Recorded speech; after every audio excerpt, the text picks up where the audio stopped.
আসসালামু আলাইকুম ওয়া রাহমাতুল্লাহি ওয়া বারাকাতুহু। আলহামদুলিল্লাহি রাব্বিল আলামিন ওয়াস সালাতু ওয়াস সালামু আলা সাইয়্যিদিল মুরসালিন ওয়া আলা আলিহি ওয়াস সাহবিহি আজমাইন, আম্মা বা'দ। মুসলিমা ভাই বোনেরা, বাংলাদেশি বাংলাভাষী বন্ধুরা, আশা করি আপনারা সকলে ভালো আছেন। বেশ কিছুদিন বিরতির পরে আবার আপনাদের মুখোমুখি হয়েছি। আসলে ইনশাআল্লাহ সামনে থেকে আবার কন্টিনিউ করব।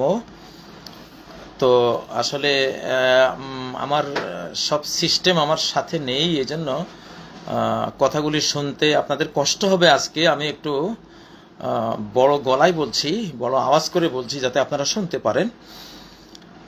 বলছিলাম যে বর্তমান পৃথিবী, আমরা যে ঝঞ্ঝা বিক্ষুব্ধ পৃথিবী, আকাশের সতর্কীকরণ চলছে একের পর এক।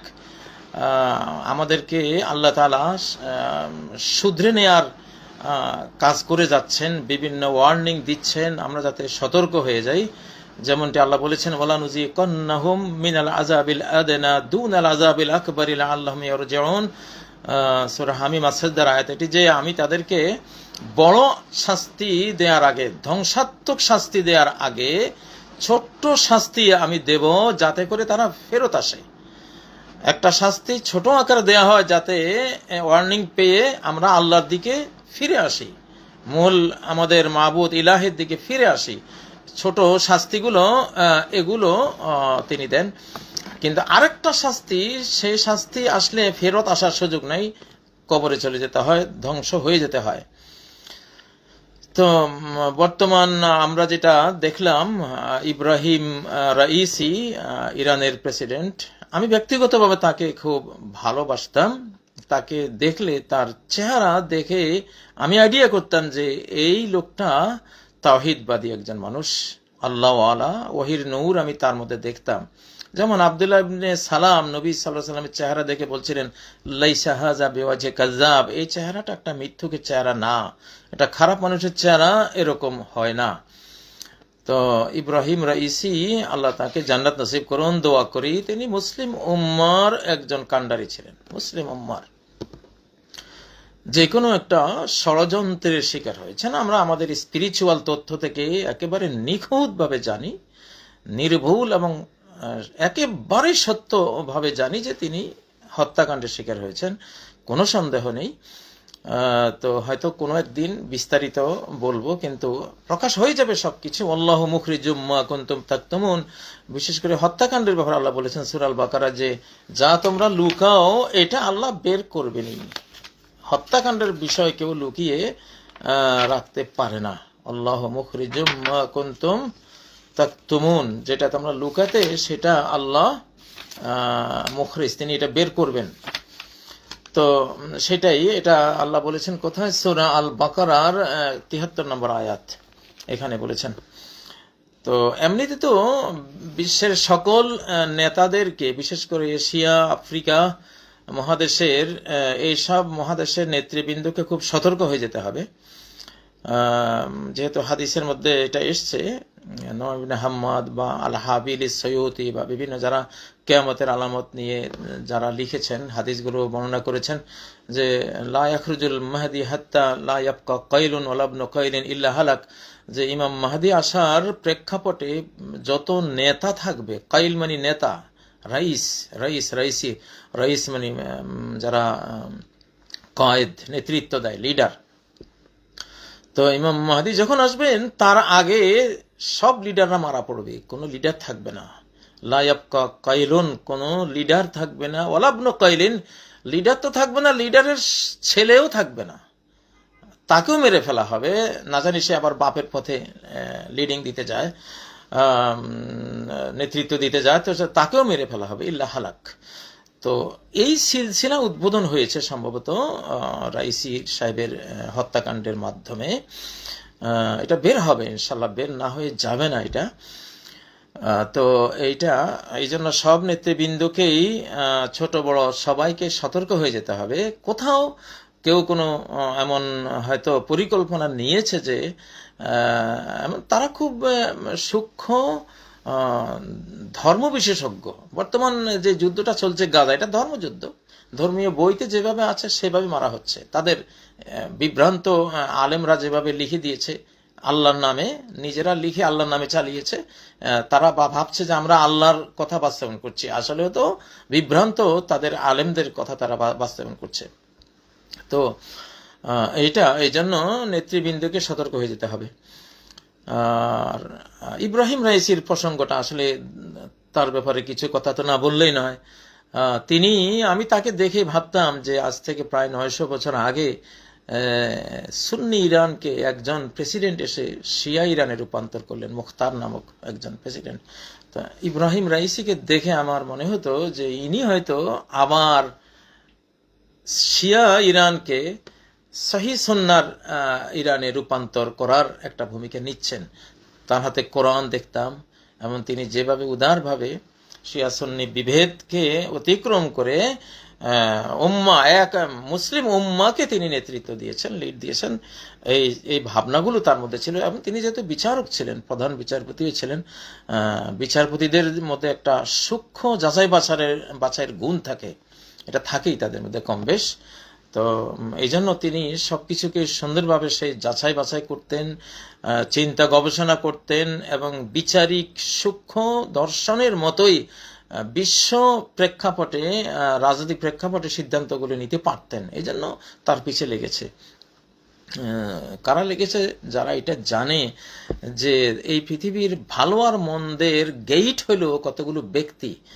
খাজাইনুল খাইর ওয়া শাররি ইনদাল্লাহ, নবী সাল্লাল্লাহু আলাইহি ওয়াসাল্লাম বলেন যে ভালো মন্দের খাজাইনগুলো, ট্রেজারিগুলো আল্লাহর কাছে, গুদামগুলো আল্লাহর কাছে, কিন্তু এই ভালো আর মন্দের চাবিকাঠি কি? ও মাফাতিহু আর রিজাল, এটা চাবিকাঠি হলো মানুষ। দেখা গেল একটা নেতা আসলো, একটা জাতি বিশ্ব সেরা জাতিতে পরিণত হলো। নবীজি আরব জাতি তারা কি ছিল আর কি হলো? একজন নেতৃত্বের কারণে। তো আমাদের বাংলাদেশ সহ যে পৃথিবীর বিভিন্ন দেশে একজন মানুষ এসেছে, একজনের দ্বারাই গোটা জাতি উঠে এসছে। এরা হলো চাবি উন্নয়নের, এরা হলো চাবিকাঠি এক একজন। তো তিনি কিন্তু এমনই ছিলেন। তো এই জন্য তাকে হত্যা করা হয়েছে। যাই হোক, তো আমাদের জন্য, আমরা মুসলিম জাতি হিসেবে আমাদের আশার প্রহর, আশার শতাব্দী হয়তো শেষ। আজকে একটি হাদিস শুনিয়ে শেষ করছি। হাদিসটি সহিহ হাদিস। হাকিম তার আল মুস্তাদরাক গ্রন্থে বলছেন যে ওবাদা ইবনে সামিত রাদিয়াল্লাহু তাআলা থেকে বর্ণিত, কল বাইনামা নাহনু মা রাসূলিল্লাহ সাল্লাল্লাহু আলাইহি সাল্লাম, আমরা একসময় নবী সাল্লাল্লাহু আলাইহি সাল্লামের সাথে আমরা যখন ছিলাম, ওকুফুন, আমরা দণ্ডায়মান ছিলাম, অবস্থানরত ছিলাম, ইজ আকবালা রাজুল, হঠাৎ একটা মানুষ আসলো। ফকল, সে বলল, ইয়া রাসূলুল্লাহ মা মুদ্দাতু রাজাই উম্মতিক, আপনার উম্মতের আশার কালটা কতটুকু? একটা আশায় থাকে না মানুষ, বিপর্যস্ত মানুষ, পথহারা মানুষ, ক্ষমতাহারা মানুষ, সাম্রাজ্যহারা জাতি, তারা একটা আশায় থাকে। তো আপনার উম্মত সাম্রাজ্য হারিয়ে আশায় আশায় কত কাল থাকবে, সেই সময়কালটা একটু আমাকে জানান। এটা একটা মানে খুবই দুর্লভ একটা প্রশ্ন, খুব বিজ্ঞ প্রশ্নকারী এই প্রশ্নটি করলেন।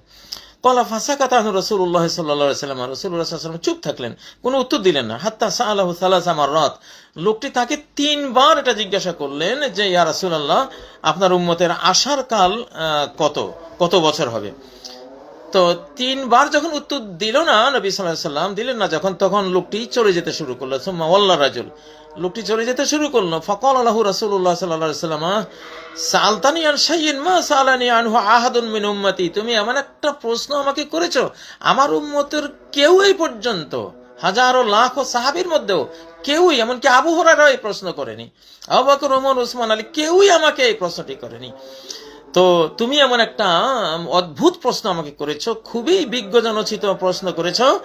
তো আমার সেই প্রশ্নের উত্তর হলো, রাজা উম্মতি মিআতু সানা, আমার উম্মতের আশার কাল, আশার প্রহর গুনবে কবে? রাত পোহাবার কত দেরি, পাঞ্জেরি, হ্যাঁ, কত কাল আমরা আর এই নির্যাতনে থাকবো? তো এইটা 100 বছর। সুবহানাল্লাহ, দেখেন সেই 1924 সালে তুরস্কের খেলাফতের পতন, গোটা মুসলিম ওয়ার্ল্ডের সাম্রাজ্য, হুকুমত, খেলাফত যাই বলেন, এটার পতন হয়েছে 24-এ, এখন 100 বছর পার হয়েছে। এবং 100 বছরের মাথায় আফগানিস্তানের হুকুমতটা এসছে, ইসলামিক এমারা, ধীরে ধীরে চলে আসবে। চান্দ্র বর্ষ হারে সেটা এসছে আফগানিস্তানেরটা। 1924 থেকে 2021-এ চান্দ্রবর্ষের 100 বছর পূরণ হয়। 100 বছরের মাথায় ইসলামী এমারা আফগানিস্তানে এসেছে, আলহামদুলিল্লাহ। এমন এরপরে কেটে গেছে, এখন আর অপেক্ষার প্রহর নাই, এখন বিভিন্ন জায়গায় শুরু হবে।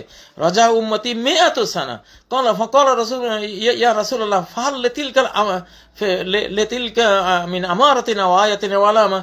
সেই 100 বছর যে পার হলে পরে আমাদের আশার প্রহর শেষ হবে, আমাদের আবার উম্মতের পুনর্জাগরণ শুরু হয়ে যাবে, তার কি কোনো আলামত, নিদর্শন এমন কিছু আছে? কাল নাম আছে। আমার উম্মত পুরো দমে যে ফিরে আসবে 100 বছর অপেক্ষার প্রহর গুণে, তো সেটার কিছু আলামত আছে, লক্ষণ আছে। সে লক্ষণগুলো কি? নাম আল কাজফু ওয়াল খাসফু ওয়ার রাজফ। পৃথিবীতে আল কাজফ, আকাশ থেকে প্রস্তর বর্ষণ হবে, মিটিওর অ্যাস্টেরয়েড আক্রমণ হবে আকাশ থেকে। কাজফের আওতায় বর্তমান বোম্বিং, অ্যাটম বোম বলেন, যে কোনো বোম্বিং, এটাও কাজফের আওতায় আকাশ থেকে পড়বে। সেটা ম্যানমেড, মানুষ কর্তৃক বোমিং হওয়া, এটাও কাজফের আওতায়। আর আল্লাহর পক্ষ থেকে যেটা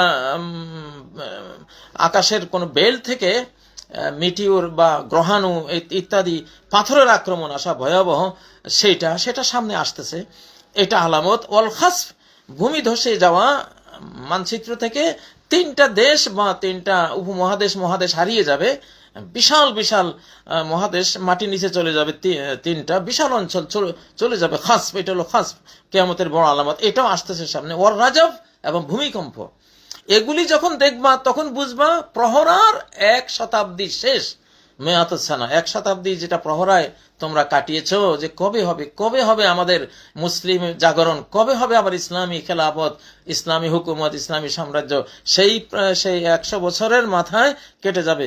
এবং ইরসালুশ শায়াতিনিল মুলজামাতি আনিন নাস, এবং যেসব শয়তান মানুষদের থেকে দূরে তাদেরকে লাগাম পরিয়ে রাখা হয়েছিল, অ্যারেস্ট করে রাখা হয়েছিল, সেগুলোকে ছেড়ে দেওয়া হবে। এইটা সম্ভবত সহিহ মুসলিমের মুকদ্দমার মধ্যে রয়েছে যে ইন্না ফিল বাহরি শায়াতিন মাসজুনা আও সাকাহা সুলাইমান ইউশিকু আন তাখরুজ ফাতাকরা আলা নাসি কুরআনান। হযরত সুলাইমান আলাইহিস সালাম সাগরগুলিতে অনেকগুলো জিন শয়তানকে বন্দী করে বেঁধে রেখেছেন। তো সেইটা কিয়ামতের আগে তাদেরকে ছেড়ে দেওয়া হবে, তারা বের হয় আসবে, এসে তারা বিভিন্ন বই পড়বে, তেলাওয়াত করবে, বিভ্রান্ত করার জন্য বিভিন্ন, আজকাল দেখেন না কত মিডিয়া দেখা যায়, অনেকে কিন্তু পড়া শুরু করেছেন অলরেডি এরকম। তো সেই শয়তানগুলোকে ছেড়ে দেওয়া হবে। এই টাইমটা আমাদের, এই টাইমটা। তো হাদিস সম্বন্ধে হাকিম বলছেন সহিহুল ইসনাদ, এই সনদটা সহিহ, তবে বুখারী মুসলিম এটা যদিও সংকলন করেনি, এজন্য ইমাম হাকিম এটা সংকলন করেছেন, হাদিসটি সহিহ। তো আমরা কিন্তু আলহামদুলিল্লাহ আমাদের প্রহরার 100 বছর শেষ, এখন প্রাপ্তির শুরু। অতএব মুসলিমদের হারাবার কিছু নেই। নেতৃবৃন্দ হয়তো তারা হারিয়ে যাবেন, মেরে ফেলবে, কিন্তু মারতে মারতে শেষ পর্যন্ত এমন এক নেতা আসবেন তাকে আর মারতে পারবে না। আকাশের প্রহরায় তিনি সুরক্ষিত থাকবেন। তখন পুরো দমে এই উম্মতের রহমত বরকত আবার বিশ্বব্যাপী তারা নিয়ে বেড়াবে ইনশাআল্লাহ। মানুষকে সঠিক জ্ঞান, সঠিক ধর্মের দিকে নিয়ে আসবে, মানুষ আবার মুক্তির পথে ইনশাআল্লাহ এগিয়ে যাবে। আল্লাহ তাআলা আমাদের এই শতাব্দী, আমাদের আশার শতাব্দী, প্রতীক্ষার শতাব্দী শেষ হয়েছে ইনশাআল্লাহ। আমাদের হারাবার কিছু নেই, টেনশনের কিছু নেই, আপনারা টেনশন করবেন না ইনশাআল্লাহ। আর দিন হয়ে গেছে, এখন আর রাত হবে না ইনশাআল্লাহ। তো সেই অপেক্ষায় আমরা থাকলাম ইনশাআল্লাহ। আমরা দেখবো এখন কোথায় কি হয়, কি উন্নতি হয় ইনশাআল্লাহ। দেখতে শুরু করেছি, এক গাজা দিয়ে গোটা বিশ্বে ইনশাআল্লাহ মুসলিম উম্মার গ্রহণযোগ্যতা, সেই ইউরোপে, অস্ট্রেলিয়ায়, আমেরিকায়, ছাত্র সমাজে, বুদ্ধিমান সমাজে, পাবলিক লেভেলে, মহিলাদের মধ্যে, পুরুষদের মধ্যে, সর্বত্র মুসলিম উম্মার গ্রহণযোগ্যতা অলরেডি চোখে দেখার মতো, হতবাক হওয়ার মতো। এইটাই সেই কথা যে 100 বছর প্রতীক্ষায় তারা কষ্টে থাকবে, 100 বছর শেষে প্রতীক্ষার প্রহর শেষ, প্রাপ্তির প্রহর শুরু ইনশাআল্লাহ। এখন শুধু নেব আমরা দুহাত ভরে। আল্লাহ তাআলা আমাদেরকে নেয়ার তৌফিক দান করুন। সুবহানাকাল্লাহুম্মা ওয়া বিহামদিকা আশহাদু আল্লা ইলাহা ইল্লা আনতা আস্তাগফিরুকা ওয়া আতুবু ইলাইক। আসসালামু আলাইকুম ওয়া রাহমাতুল্লাহি ওয়া বারাকাতুহু।